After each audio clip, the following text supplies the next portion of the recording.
Hi there, I'm Erica Suzak, the Director of Student Success and Wellbeing. I'm the one who's responsible for the signs in the bathroom stalls. My office is on the first floor of the CC building across the hall from CC2. My job is to promote well-being across campus. My team and I do that by hosting monthly events that revolve around well-being and fun, because if they're boring, no one shows up. I've learned that. I am also an advisor for a Health and Wellness Club that meets regularly for workouts, chats about different aspects within wellness, and is just a safe place to connect and support others who are also interested in health and wellness. My office also oversees all accommodations, which is what we call disability services. Accommodations ensure equal access for students with a disability. I work in the Center for Student Life, which is also on the first floor of CC. The Center for Student Life can help you out with pretty much everything outside of academics, athletics, and financial aid. We have a Lost and Found, we oversee the RU app, and if you lose your student ID or need a new parking pass or want a cup of coffee, come on by. We also have about 30 student leaders, including the RAs, Christian ministry assistants, and wellness peer ambassadors, and that is something that you can also apply for in January. Within the CSL, we have Evan Green, who is the Dean of Students. He also oversees Chapel, the Black Student Union, and encourages an intercultural community and education. Dr. Caitlin Hargrave is the Spiritual Life Coordinator. She oversees all spiritual life events and programming on campus. This includes leading regular spiritual formation practices, helping campus ministry leaders lead bi-weekly Bible studies, monthly worship nights, and other large spiritual life events like our annual 24-hour prayer event, and lots more. Dustin McMillan, the Director of Community Life, oversees residential life. Peyton Douglas is a hall director and the Student Activities Coordinator. She coordinates several events every semester. Big events: dancing, music, games, food, and of course fun. Kirsten Oldenburg is the other resident director and also works full-time in student financial services. Our resident directors are on call for emergencies. They oversee the daily needs of the residential students, such as ID card malfunctions, maintenance needs, and conflict resolution. And they also oversee RAs and assist Dustin with his duties. So what is stress? It feels as though it's produced by traffic, demanding family members, your job, your parachuting instructor, but it isn't.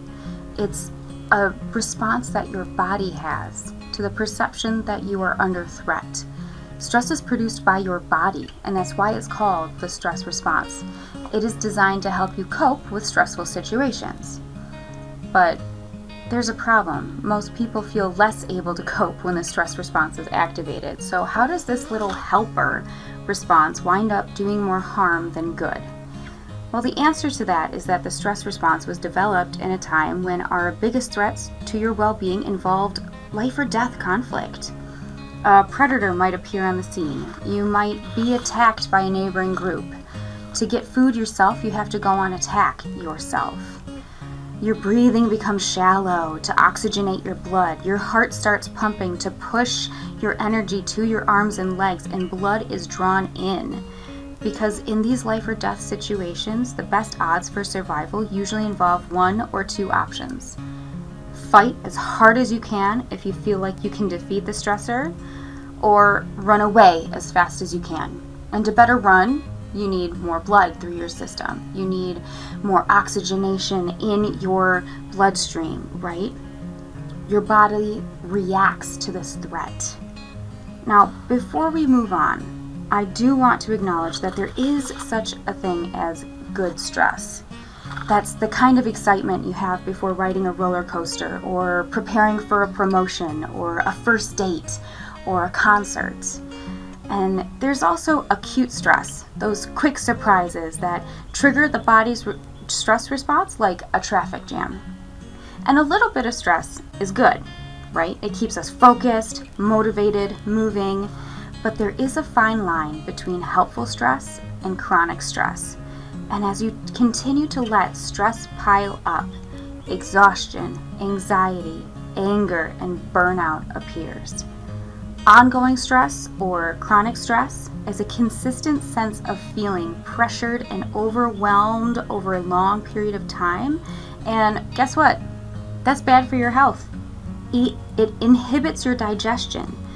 Have you ever forgotten you had to go before a game? Chronic stress is the major cause of irritable bowel syndrome, diarrhea, constipation, frequent urination, etc. It inhibits reproduction. Your body is chronically being chased by a bear. That's how it's reacting. Your stress response sees that exam, or sees that email, or sees that situation like a bear, like a life-threatening situation. There's no time to ovulate. Maybe, if we survive. It inhibits your growth. Your hair won't grow as well. Your nails won't grow as well. Your cells won't grow as well. There's no time because we have to fight or flight from this situation. And there's no time for hair, skin, or cells to grow, or for tissues to repair. Have you ever noticed that a scratch takes longer to heal when you're stressed? Your immune system response is inhibited. Your body will worry about that infection if you survive. We'll worry about it later. So your immune system is suppressed while your body is fighting this bear. The more likely you are to get sick and stay sicker longer if you are stressed. Great, because being sick when you're busy isn't stressful enough, right? As of July 2020, it is said that 75 to 90% of all doctor visits are for stress-related ailments, complaints, and concerns. And this makes sense. You're more accident prone when you're stressed. You're not eating well. You're not drinking water. Your bowels are acting up. You're not healing properly. Back pain, headaches, high blood pressure, psychiatric disorders can all be due to or at least exacerbated by chronic stress. So why are we talking about this in college? Because in addition to all of these bodily things that it inhibits, it also impacts your cognition. Stress has a negative impact on memory. Anyone suffer from test anxiety? You knew everything going into the exam, but as soon as that paper was in front of you, sweat, heart pounding, narrowing of vision. Your hearing also diminishes, so you can't hear the instructor when they tell you that there's a typo on number 13. Again, if you're running from a bear, there's no time to listen to your girlfriend whine. Your vision narrows, so you can only see the path in front of you so you don't trip, or you see that spear that's leaning against the tree over there, right? Stress also hinders creativity, concentration, and attention to detail. All those great things you need when it comes down to finals time. Have you ever made a really obvious typo in a paper you were writing last minute, or you attach it incorrectly and you only have 2 minutes before it's due? Thanks, stress. So when you think of self-care, what do you think? Self-care is how you take your power back. And regardless of what's happening in your life or how people treat you, how you treat yourself is entirely up to you. And when I think of self-care, I think of self-care as being about healthy relationships. How's your relationship with your body? Are you eating enough healthy foods? Are you giving it enough water? Are you sleeping? Are you moving? How's your relationship with that inner voice? Do you self-criticize, self-defend, or do you have what we call an inner guide that accepts your mistakes and barriers and looks for solutions rather than where to place blame? The problem with negative thinking and feelings is that once people start to focus on shortcomings or problems in one area or in one situation, it becomes very easy to only see problems in many other areas or situations. And negative thinking has a way of leading to more negative thinking. Are you working on your identity? How's your time management? Half of time management is keeping your schedule organized. The other half is harder. The other half is determining what gets to go on your schedule. Saying no to things that will get in the way and saying yes to your future. Are you letting worry overwhelm you? How's your relationship with your feelings? Can you recognize them? Can you manage them effectively and maturely? Sometimes a good cry in the shower is exactly what you need. How's your relationship with time? Are you a procrastinator? Are you stretching yourself too thin with too many commitments? Do you have realistic, specific goals? Are you working on them? How's your relationship with your soul? Do you know what your religious beliefs are? Do you need to forgive someone? Do you need to forgive yourself? How's your relationship with money? Whew. Are you worried about whether or not you'll be able to pay rent, your phone, your loans? Do you have an addiction to Amazon? I do. How's your relationship with your environment? Are you trying to study in a room that is too loud or too quiet or has a weird odor? Are you living with someone you shouldn't be? Are you unhoused? If there's a strain in any of these relationships, you can see how it can quickly cause distress and affect how you show up. Now, ultimately, how's your relationship with others? Family, friends, athletics, professors? And as I say this, I realize how overwhelming this may all seem, and it's okay. Take a breath. Sometimes we struggle in one area or another, and sometimes everything is great. We rotate which relationships need the most work right now, and coming to college is a lot of responsibility all at once. Luckily, you're not alone. You have each other. Do you see yourself as part of a team? Are you doing what you can to be a strong teammate? Are you distracted? So, where do you start? Here are some small steps just to get you started. Are you sleeping 7 to 8 hours every night? Are you going to bed around the same time and waking up at the same time every day? If not, what can you do to improve your sleep hygiene? Are you eating whole foods, fresh fruits and vegetables every day? Are you eating throughout the day? Are you trying to stay away from artificial sweeteners? Are you moving your body? You can use your study breaks to boost your serotonin or even your self-esteem. Go for a walk. Use a study break to tidy and clean. Clean your house, clean your car, clean out your hard drive, clean up your Instagram profile. Get up and move. Stretch, walk, run, dance. Get your body moving. Ultimately, it's up to you. Self-care can be anything. It can be a meditation and a facial, but it doesn't have to be. Get creative. Learn something new. Or honor your feelings and let yourself cry. It's all part of the process. Delegate what you can. You do not have to do everything. Prioritize and conquer with others. To do two things at once is to do neither. Learn how to say no.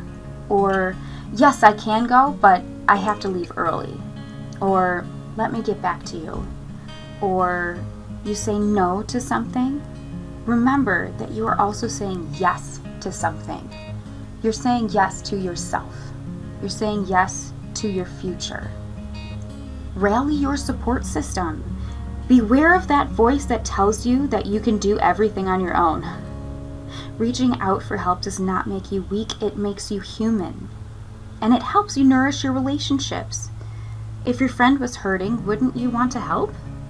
So who can you call for help with homework? Who can you call to have a fun night out? Who can you call to make you feel better? Think outside of the box. Friends, family, former employers, clients, teachers, neighbors, alumni group members, religious group members. It doesn't have to be the same person for everything. There are some amazing apps out there if you're looking for other resources. If you have a phone or a tablet, which you probably do, you have access to a plethora of resources. Calm and Headspace are my favorites for meditations, mindfulness tips, and sleep stories. Think Up or Daily Affirmations for affirmations and daily motivation. Action for Happiness for a boost of confidence and gratitude. And the app for Action for Happiness has like a monthly calendar of things to keep you motivated and grateful. And each month has a different theme. And let's see, what else do I like? I like Relax Melodies. I created my own unique sleep sounds, and you can set a timer for it to go to stop after 30 minutes, so you've fallen asleep and it's done. If you're in a relationship, I love this app called Couply. It gives you ideas and it sets dates for you. And never underestimate the power of Pinterest. There are some resources for free, journals and worksheets, and articles on well-being. I'd be more than happy to talk with you about all of these, or book or journaling suggestions, or more. Set up a time to talk with me. I would love to meet you. And if you're interested in learning more and connecting with others who are interested in wellness, join the Health and Wellness Club. You can add us in the RU app, or you can email me and I can tell you what's next. Thank you for your attention today. We are always looking for ways to better meet your needs, and we could always use some ideas. Remember, you are worthy, you are loved, and you are lovable. God bless, and be well.